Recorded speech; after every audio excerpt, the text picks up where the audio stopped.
sedemikian rupa kok dijadikan laporan tersebut bukan laporan saya, kan aneh. Oh gitu, pakai nama orang lain Bunda ya? Oke. Pakai nama pimpinan. Jadi intinya intinya Ibu Mira ini terdakwa gimana kalau diwawancara?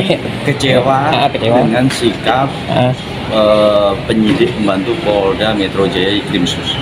Kenapa? Bu Mira ini selaku memberi informasi terkait adanya dugaan tidak pidana korupsi. Kalau tidak ada dari Bu Mira, tidak ada kasus ini, betul. Kenapa? Mereka ini ya kan yang sekarang sudah terbukti pidana ya di putusan pengadilan negeri, pengadilan tinggi, Mahkamah Agung.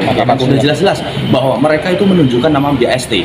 Berita acara serah terima barang, berita acara uji teknis biobaut. Jadi dalam hukum tidak pidana itu administrasinya lengkap mereka. Kalau bukan dari Bu Mira ya selaku pemberi informasi, perkara tidak pidana korupsi ini tidak akan bisa mungkin disidangkan di pengadilan negeri sekarang ini. Kenapa? Semua surat menyurat mereka rapi, tertib. Hanya karena dari Bu Mira inilah perkara ini bisa sampai disidangkan di Pengadilan Negeri Jakarta Pusat. Ya kan, contoh berkas-berkas misalnya ya, surat-surat, dokumen-dokumen dan lain-lain sebagainya terkuat. Berita acara uji teknis, berita acara serah terima barang, mereka lengkap semuanya. Ya kan? Bagaimana mungkin kalau mereka sudah lengkap dikatakan tidak pidana korupsi, ya kan? Karena dari Bu Mira sendiri selaku pihak ya kan yang mengalami, melihat langsung dan memang menjelaskan, menyampaikan bahwa genset itu tidak ada fisiknya. Karena itu Bu Mira inilah sebagai peniup fluid whistleblower harusnya dong. Harusnya. Tapi kenapa dapat penghargaan oleh KPK gitu kan? Bukan malah ditangkap ya Bang ya? Sesuai dengan peraturan presiden, yang sudah membuat laporan tidak pidana korupsi serta masyarakat mendapatkan hadiah maksimal 200 juta. 200 juta. Nah, sekarang nggak dapat apa-apa, malah dapatnya seperti ini. Gitu. Berarti kalau dari kacamata hukum ada kesalahan hukum Bang, atau di mana pas di BAP-nya kesalahan hukum apa ya? Kan kembali lagi ya kan, penyidik atau penegak hukum dalam arti Polda Metro khusus itu melaksanakan amanah undang-undang. Seharusnya mereka fair dong. Oh iya, saya dapat datanya, dapat informasinya dari namanya Mira Sartika.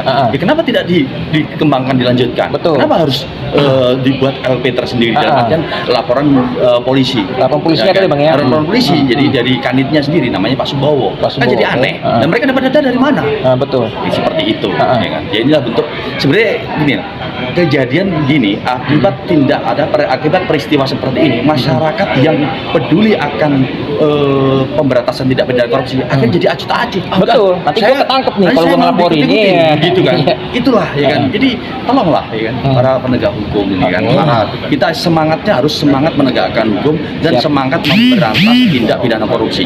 Ya kan. Namanya memberantas tindak pidana korupsi yang memang dia berperan sesuai dihukum sesuai dengan perannya. Ini jelas. Ini pernah dikriminalisasi ya, dilaporkan di Polres Bogor kota ya kan. Terus setelah laporan Polres Bogor kota tiba-tiba dilaporkan di Polda Metro. Nah, divonis 2 tahun pidana di Pengadilan Negeri banding putusannya onslah ya kan. Lalu ini benar-benar dikriminalisasi banget gitu. Seorang ibu-ibu ya kan yang benar-benar berjuang dalam memberantas tindak pidana korupsi tapi diperlakukan seperti ini. Ini kan nggak adil namanya. Padahal hukum harusnya adil. Nah, dengan adanya seperti ini klien kami agak sedikit kecewa dengan tindakan ini. Tapi dari awal klien kami sudah bersiap sih, sudah memahami bahwa apa yang dilakukan klien kami itu akan berdampak dan dampaknya adalah pada diri sendiri, dan klien kami sudah siap.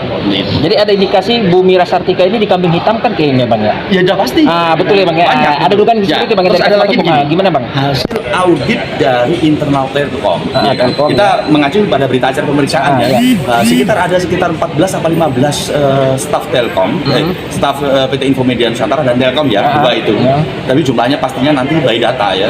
Itu terbukti melakukan pelanggaran administratif. Ada yang terima uang di dalam BAP itu dimunculkan. Nah, tapi kenapa mereka tidak jadi tersangka? Ya kan, yang jadi tersangka cuma satu dari Infomedia, direktur utamanya PT namanya Bona El Parapat. Terus yang kedua Yogi Sukmana. Terus dari pihak swastanya ada Gunawan di sana, PT dan Pratama itu. Lalu dari orangnya dia itu Yusuf Komara.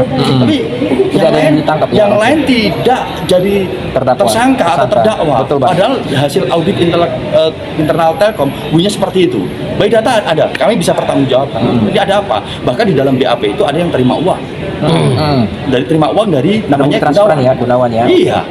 Tapi karena plat merah kali Bang.